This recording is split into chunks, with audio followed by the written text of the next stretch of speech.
Hey, welcome to the Dropship Podcast, another Tactical Tuesday episode. And today we're going to talk about a hard subject. If you've been in e-commerce whatsoever, you've dealt with chargebacks in one way, shape, or form. And so today we wanted to talk about them, talk about things that have happened to myself, things that have happened to John. I think they've happened more to American folks than they do to abroad folks. But, let's talk about them. Like how do you identify, how do they happen? How do you investigate them?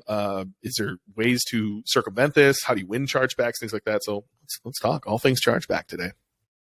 Yeah, fun times. I know it's definitely a question that a lot of people ask when they're looking to get into dropshipping or e-commerce. So I think it's definitely worth talking about. And, it definitely is something to prepare for in your business. These things do happen. I will say they do happen more in some markets than others, like some niches and with some products than others. That's sort of been my observation over the years. But you've got to be prepared for it to happen. And at the same time, though, I don't think it's not something that is that bad. I think that you need to, it's something that should put you off e-commerce altogether. Do you know what I mean? Like some people I've spoken to who are looking at getting into, starting their own business, they kind of use it as a crutch to not do things like, but these bad things could happen and, it could be the end of me and all of this sort of stuff. And, as I say, there's definitely things to be careful of, but, it's not that bad.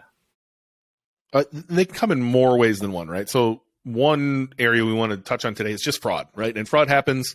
People steal credit card numbers and they go try to buy shit all the time. And we're going to talk about how to identify that. But it's also like there's just shitty customers out there, right? So quick plug for our Patreon, patreon.com/Dropship Podcast. We've got 30 some episodes over there. If you want to go binge the back catalog, it's absolutely free. Every new episode is just $5. But there's an episode called Ben's Big L where I purchased a company and I want to say 13 chargebacks in the first couple months. And it wasn't fraud. It was just awful customers in an industry that I should never have entered and I will never go back to. And, we have some folks listening to this who are there and they're nodding their heads right now. They're like, yeah, this industry sucks. I guarantee it. And so there's just some people you don't want to serve who are just, what's that word you guys like in Australia, John? They're just cunts. There's Karens, whatever you want, Todds. I don't know what they're called in any other country, but it's just some people who are just like, you're helping them as best as you possibly can, and there is no helping some people, and so they charge back. And so I don't really want to talk too much about that in this episode. Like that, to me, that's the cost of doing business. That's the audience you chose. But fraud, there is something you can do about, and you can eliminate the chargebacks from fraud if you, take some time to identify them, to weed them out of your business, or, bring on a company that we're going to talk about later who can help you with this stuff. Yeah, absolutely. And you're right. There are some, There's terrible people everywhere. It doesn't matter what you do. This is what I mean. It's not something that should put you off. In any type of business, you're going to have some customers that are just terrible. There's no escaping that. It's just, as you say, it's the cost of doing business. And, the best you can do is, minimize the impact it's going to have. Well, you can choose an audience that you want to serve, right? So we've talked about this on the show before. Choose an audience of people that you want to work with because, John said, I've seen this more in certain industries than others. And I don't think it's the products, right? I don't think more like certain products lend themselves to fraudsters or to Karens, but the people who buy those products, some of, I'm generalizing here, but some of those tend to attract an audience of people that do this more than they should. And so again, I don't want to talk too much about that. If you want to hear that, go check out the Ben's Big L on Patreon, patreon.com/Dropship Podcast. But let's talk about fraud, right? So first thing I want to talk about is like, how do they happen in the first place, right? And I don't know if this is strictly an American thing, but like how often in your life, John, have you had to get a new card because there was a random purchase on one of your cards? Never. Are you being serious? Yeah. So I'm actually being serious. Yeah. Wow. So I've probably done this, I bet it's more than 5, but less than 10 times in my life. Really? Where it was just like, this is not a charge I had. You call your bank and they'll happily, it's a super centralized system, right? So they'll happily charge back from that, wherever that money was spent, take that money right back, which is just fucking weird in itself, and then give it back to me and then say, oh, we'll get a new card on your way today. Make sure you transfer everything over. It'll be there in a few days. That's happened somewhere between 5 and 10 times in my life. And I bet every American listening to this has at least dealt with this one time. So I'm shocked that you never have. And maybe we'll determine by the end of this show that this is a very American problem just because all we do is buy shit. Yeah, I think it is. Wouldn't say it doesn't happen here in Australia because I've run businesses here, and there have been chargebacks and fraudulent orders. Compared to, obviously I've spoken to hundreds and hundreds of people who are running e-commerce businesses in the US, including being involved with a couple on my own, and certainly the rate seems higher there. And in some cases that I've heard, a lot higher. So, yeah, I don't know. I mean, we buy a lot of stuff online here too. Just doesn't seem to be a massive thing. But like I say, it does still happen. Well, let's jump in, right? So you're running an e-commerce store. How can you, first off, identify these things, right? Because when an order comes in, especially if you're high-ticket dropshipping, you don't get a ton of orders, and that's by design, right? We're selling expensive products with big profit margins so that, we have to sell less to make more, right? And so when they come in, you're likely jumping out of your shoes of like, oh my God, I got a sale, right? So if it says $2,000, $3,000, $4,000, like that's amazing, right? That's amazing that you got that sale. And so often it's easy to overlook, hey, the billing address is in Topeka, Kansas, and the IP is in Texas, and the shipping address is in New York. But I really need this sale. I need to make that $400 profit, $500 profit, right? And so it's easy to overlook this in the beginning or just not know what you're doing, right? And so I want to talk about a few of the things, right? One is I believe it's called AVS filtering. And so if you go into your checkout, your payment settings, there's options to turn on or turn off the ability to accept or decline orders based on, does the billing zip code match what the card is telling you it should say? Does the 3-digit code match what the card should say? I have no idea why anyone would ever turn these off. This seems like an absolute no-brainer. If you have them off in your system, turn them on. Like, if it's the right person using the card, they're going to figure it out. Like, that's not going to be the friction that stops them from ordering, where they just can't get the 3-digit code right, or they can't remember the zip code for the card. And if they do, they're going to call you, right? And so none of those are a reason for you to have them flipped off and possibly accept fraud. And then the other is just, Shopify is telling you, hey, the IP of the person purchasing this was here. And certainly with the rise of VPNs, some of those may be off, but the billing and shipping should be the same. Like, you're going to get little red flags typically when it's a fraudulent order. And sometimes it's just the name, right? Does that name look suspicious? I don't know about you, John, but early on in my business, I was looking up everyone who ordered from me because I was genuinely curious. Where does this person live? What do they do? Are they a real human being? I was afraid of chargebacks early in my journey. And so I would Google people. And have you done that, John? Have you Googled people's names or addresses and just seen who they are, seen if they're a real person or not? No, you're just a bit of a creep, man. All right. I'm creepy. Yeah.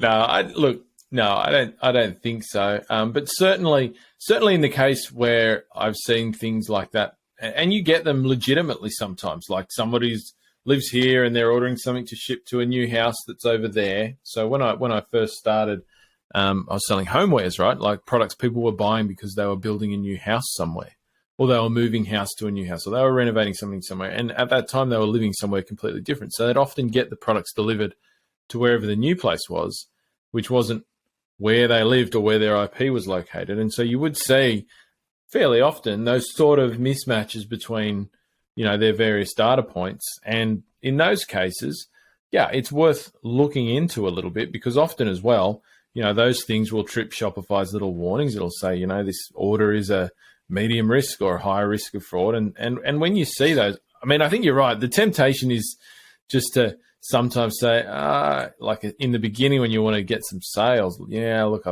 it'll probably be all right, and just click through it. But, I don't think it's worth doing that. As you say, I think you've got to listen to those things and you've got to investigate them a bit. And as I say, we'll talk about something you can use to help you do this. But even if you manage it all yourself, the least you can do a bit of research, but, you call the customer up. Like that's what I used to do. I call the customer up and I'll say, if you can't get in touch with the customer, then that's another red flag, right? And you absolutely should be, some people do this as well, you should always be collecting phone numbers and emails on your orders. Like every order, it's in the Shopify settings. You have to say phone number and email are both required to place an order, right? I mean, a lot of shipping companies require that as well these days, but there's no reason you should make either of those optional, because if you've got a phone number, you can call the customer. If you call a customer a few times and they won't answer the phone, or the phone number doesn't work or something like that, and the rest of their stuff is tripping a warning, then knock that order back. Send them an email to whatever email address they provided. If that bounces too, once again, that's another warning. But if you get the customer on the phone and you say, hey, man, look, we got your order. That's great. It's just tripped a flag in our fraud system that and that means we've got to hold up the order until we've checked it out. Can you tell me a bit about where you are? Where's the product going? What are you going to do with it? Just ask some questions and sort of use your common sense. Do you get a good feeling from the person? Do they have a good explanation about why the addresses are in different places, right? Because, a lot of people who are just using a stolen credit card number, they're not sophisticated, right? And if you put them on the spot, if they even answer the phone in the first place, and I'll be honest and say, for the few fraudulent orders I've had, they don't answer the phone. It's not a real phone number, right? They're just Google running Voice. this scam. They're running the scam through tons of websites, right? They're not actually hanging out for that one thing that you might send. You can just use a bit of common sense. I think if you get somebody on the phone, they're genuine, they sound genuine, they've got a good explanation for why those things don't match up, and all of that sort of stuff. And you can get them to send through, in some cases, further identification or something like that, saying they are who they are. That's totally okay. You can ask for that too. You can say, look, just send us through a photo of your driver's license or something so we can verify your identity, blah, blah, blah. You can do all that sort of stuff yourself. Then you can progress the order, I think. But you've definitely got to listen to those little signals that you get sent, whether it's through Shopify or just by looking at those orders yourself when things don't line up. Yeah, so I'm going to be a creep here for a minute. Here's what it's common sense, right? When you go get an order, I don't know about you, but I'm clicking into the conversion details. I want to know where they came from. Yeah. And here's some signs I'm looking for, right? If they came direct to my store and I'm a new store, that's concerning. Like, no one's coming directly to your store when you're new. No one knows who you are, right? So it's not a red flag, but it's a flag. It's just popped up, right? Customer name. Does that name look fishy? I don't know. Maybe I'll Google that name and see if I can find them at that address.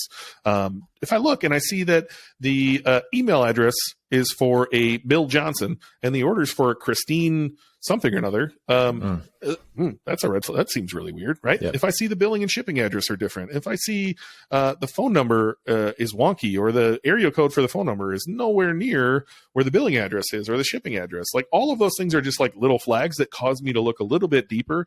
And through all of that, you'll likely be like, this is a little fishy. So I won't ship that. I won't place the order.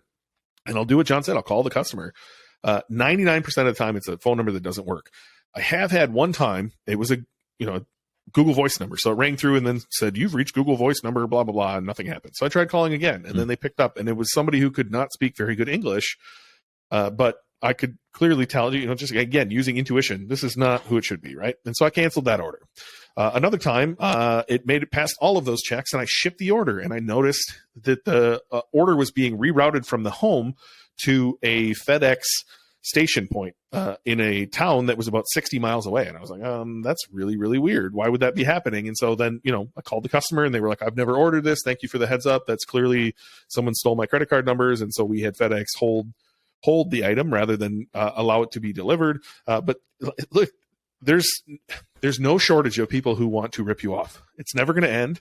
But what you can do is use some of this data to get ahead of it. And I will say this, in businesses where this was a real problem, it's when we didn't identify it early. And it's almost like the fraudsters have their own little chat room or their own Reddit thread. And they're like, oh, found one. And everybody comes. And all of a sudden, and the sign was, we had orders upon orders. And I was like, where is this coming from? And then we realized they were all fraudulent. Every single one of them was fraudulent. And so that's actually what led me to finding something like we're going to talk about next, which is ClearSale. So we use currently on my business is ClearSale. And you can find that at dropshipbreakthrough.com/ClearSale. They're a great partner to us. You're going to get the best possible rates clicking through our link.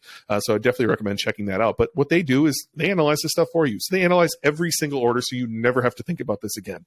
And yes, of course, they're going to take a small percentage. It's less than 1%. of every single order, but they're going to do all the analysis for you. And so if you can just wait, sometimes it's instant, sometimes it's not. And when it's not, they're actually calling the customer. They're doing the research for you. They're handling everything on the back end and guaranteeing it for you.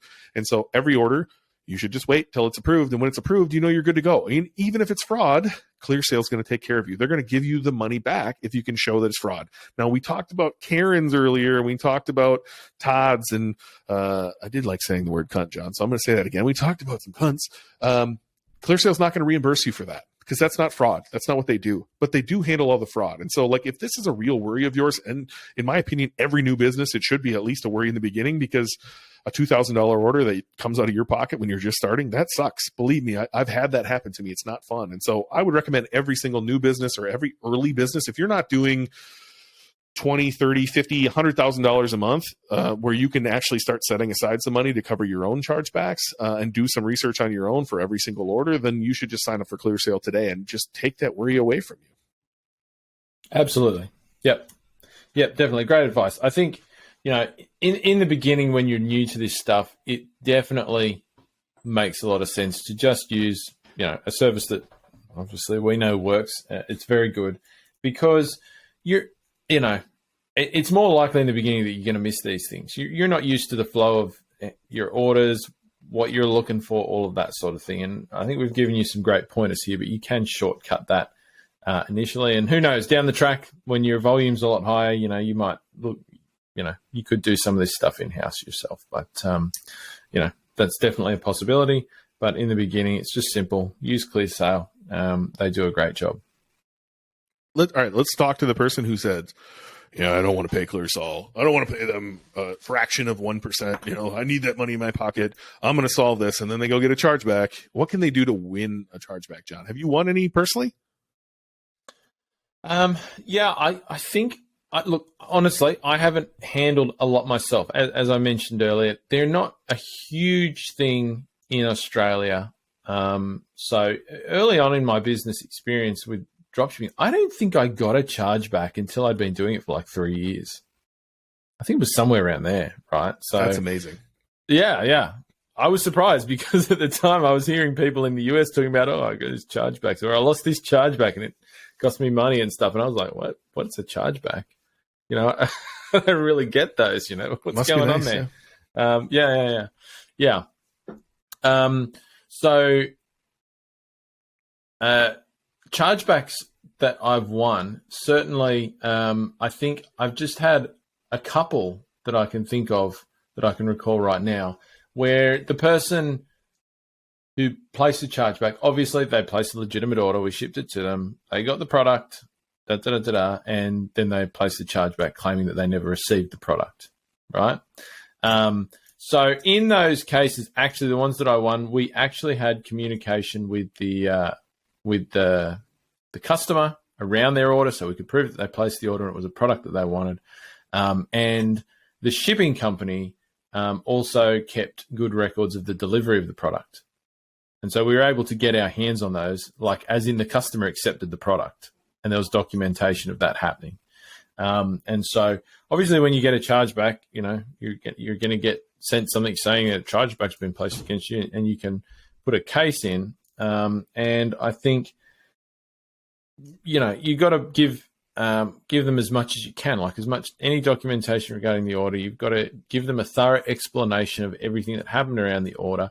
And as I said, in this case, if you're, depending on the reason, because the customer can say they didn't get the product, or they can say they didn't order the product, right? I think those are two different things. If they're saying they didn't receive the product, then you got to go and see what the shipping company's done. And if you're using your own shipping company, try and use one that like a lot of shipping companies now are taking photos of the delivery of their orders and all of that sort of thing. Like there's pretty good documentation. If it requires a signature, that's also good. You're going to get someone to sign for it. Contact the shipping company and get all of those things from them. And they'll give them to you. At least in my experience, they will. And then you submit that along with your case, against the chargeback. And so I'm not going to say that it's perfect. I've certainly heard of times where people have done all of that stuff and they haven't won the chargeback still, because it's a very disconnected process process, right? You don't get to go into a room and make your case in front of a court or anything like that. It's literally you submit something, someone else somewhere in the world looks at it, and then a decision gets made, and you hear about it, sort of thing. That's always been my thing. But I think the best you can do is just make sure you don't kind of brush it off. Make the effort. I think it's easy to get angry at these sort of things. I hear it as well when people get their ad accounts banned and they've got to put a case in as to why it shouldn't be banned. They get really angry, and then they're like, I shouldn't have to deal with this, and they put in a really shitty response. And then the thing that they're looking to get turned around never gets turned around, of course. I think you've got to engage properly as much as you can with the process and give them as much as you can. So that's sort of my experience. How about you? Yeah, I'd love to give a little context, right? So, again, we talked about chargebacks can come two ways. One is fraud. I'm going to pump our partner over and over again. Just dropshipbreakthrough.com/clearsale. Just sign up for that. Fraud is fraud.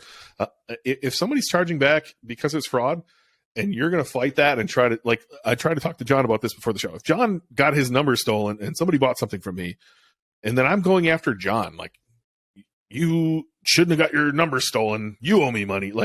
I think the whole thing is weird that it's the arbiter of the situation is the bank. And who is the bank privy to? Who do they want to help? They don't want to help me. They want to help their customer. And so the fraud ones, I try to leave alone. You shouldn't have got your shit stolen, but that's not my problem. It's not your problem. It is what it is. That's why I have clear sale. That shit's taken care of. The stuff where it's an asshole customer and we didn't get the shipment or it's damaged and you're not helping us, the bank is always going to side with them. They will charge back for any reason whatsoever. The bank does not care. My wife used to work at a bank, and I asked her about this, and that's from the top down. They just have to do what's right for the customer. They do not care about me. Those ones, I want you to fight them to the nth degree, and I want you to win them because those people fucking suck. And so I agree with John. Build the best case you possibly can. If it was delivered, show every proof of delivery you possibly can prove. If you had emails back and forth with the customer, take screenshots of all the emails you had with the customers or turn it into a giant PDF and send that back. And give every piece of evidence you possibly can to say that these people are assholes. And the reality is you're still only going to win 30% of those, which just sucks. So I've won a few. And man, when it's just someone being an asshole and you win, holy fuck, does that feel good. But the ones where you don't win and you should, those hurt, man. They really, really do. I'll give you an example. And I might have told this on Ben's Big L. The company I bought had a chargeback right before I bought it. And so I started looking into it. The lady lives down the street from me, right? And so I was I wonder she's using this product outside. I know she is, right? I wonder if I can go by. And so I walk by. I go on a walk every fucking day, and I walk by this place every day. And wouldn't you know it, one day it was after I sold the business, after I took the Big L, she's out in her yard using this thing. And it took every ounce of me not to walk over and be like, hey, how's that free thing you got there? Must be, and I'd just be there's still rage there of and that wasn't even me. I didn't even own the business when she charged back. But those people, man, fuck them, dude. Fuck them right in the ass. Just go win that thing. Do everything you can. Take this. You can hear the anger in me. Dude, chargebacks suck. Get all the evidence you possibly can. And mount a very, very good case and realize that you're sending this to an arbiter who is somebody who just works at a bank and gets paid fucking terribly. And they're told from their boss that they should try to side with the customer. They can't do the customer wrong because that bank wants them to continue banking. They don't care about you at all, right? And so you have to put this robust case together and provide every piece of evidence that you can and address every argument they have. If it's the product was broken, show that you emailed them back and said, we'd be happy to take this back and get you a new one, or we'd be happy to process a return for you, whatever it is. Show your evidence on your end. And if you're listening to this and you have that same rage inside you that I clearly have inside me, let's get together, let's have chargeback meetups, and we can address this together, because man, it's frustrating.